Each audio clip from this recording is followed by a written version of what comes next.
All right, folks. Well, I'm going to try and do a field walk today. I haven't quite figured out exactly where everything is going this year. Not in my head, it's all down on paper. So I'm going to try and remember. This is the field A at Cully Neighborhood Farm. It is March 6th, Tuesday, and 2018 is the year. So, first one of these I'm doing. These four beds just got worked up a little bit yesterday. One of them hasn't actually been with a rotary plow on the BCS. I'm going to do some more of that. These four are going into potatoes this year, and they had kale and some other brassicas in them. This was kind of our kale block, the A block. I'll walk you down here. So this block will get worked up, and it'll have tomatoes and peppers in these beds. Some really nice clover cover crop coming up in those beds. Over in those potato beds, there was some clover that was mowed down. Crossing that fence post there, you can see the B block. Have some really nice clover there again, and some parsley that's overwintered. And we're going to start planting this field from the bottom up. So the brassicas are kind of walking down to this area. So the first brassicas, if I'm not mistaken, are going to go in that area. This area has been tarped for about 3 weeks now. So we had a dry spell. We're having a really nice sunny day today. We had a dry spell about 3 weeks ago, and we worked up the first ground, and then we put the tarp on. I'm going to try and show you underneath the tarp here.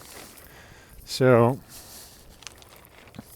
even though that tarp's been on for 3 weeks, you can see that it really has not done a lot to kill the weeds that are in there, which is what we're trying to get to happen. So we need to come through there, I think, and do a little bit more tillage in order to make that happen. So I'll probably, if I've got time, I'll pull the tarps off today and I'll go back to doing that tillage.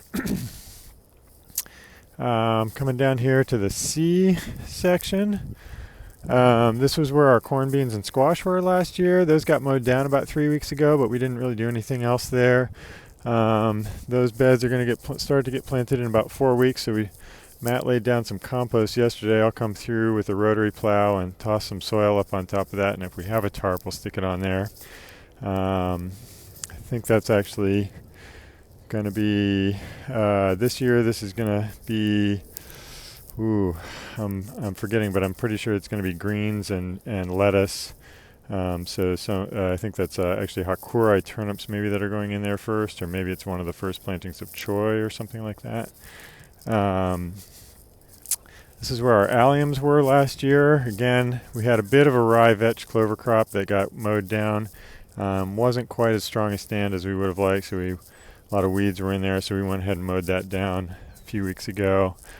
These two beds that look kind of bare, they were some of the latest to come out. So there's actually some leaks. I don't think you can see them in the frame there, but down at the very end, there's still a few leaks. So these are two leak beds.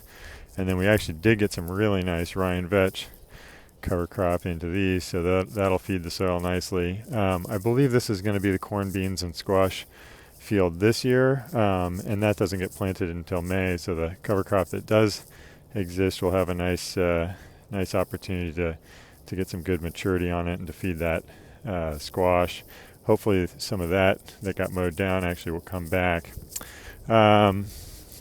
We took the plastic off the hoop house a few weeks ago to try and get some rain in there and to clean up the soil a little bit. We also harrowed, so you can see it doesn't actually look that much different than what happened underneath the tarp. So I'm not sure why the tarps don't work for us as well as maybe in some other climates. Might have something to do with the amount of sun and kind of the temperatures that we're getting. We're not getting maybe the heating underneath the tarps that we need to encourage the breakdown, but that's what that looks like. We'll probably put that plastic back on maybe even today or maybe next week.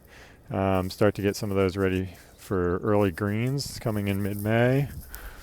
We don't push the season too early. This is the part of Section E. We split Section E into two parts of the field. Still has some of the remaining greens from last year, the arugula that's starting to flower, some nice mustards that are coming back. This is where the alliums will go this year. So onions and leeks and all of that. And the green onions, we worked up just a little section right there, and I'm going to actually come down here and I think harrow those pathways to get the weeds out of the pathways. Or sorry, I won't harrow them, I'll plow that down. All right, so turning around the kids' garden, we're not sure. We're talking to the school. This has been managed by the school in the past, but we're hoping. Last year they didn't really manage it at all, and it was a bunch of weeds, and so we dealt with those to some extent. But this year, if they're not going to do anything with it again, we're going to plant more herbs. We planted a little bit of herbs in here last year and some cut flowers, so we'll do more of that and some more pick your own for the CSA. Section G down here at the bottom, we've started to work up some ground kind of on the end underneath that tarp. I think this is going to be beets, chard, and those types of things.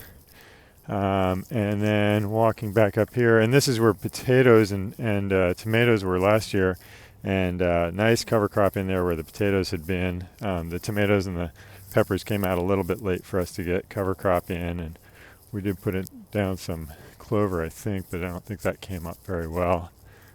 So walking up here to section E, nice clover that we got in on the edge here. This section was beets and chard and that sort of thing last year. You can see some of the chard coming back from the stumps. We've got some rye vetch in there, and we've been working up ground here. This is going to have some peas in it, and I believe the carrots maybe are going in here. I can't remember the plan exactly. And the last little bit of E over here.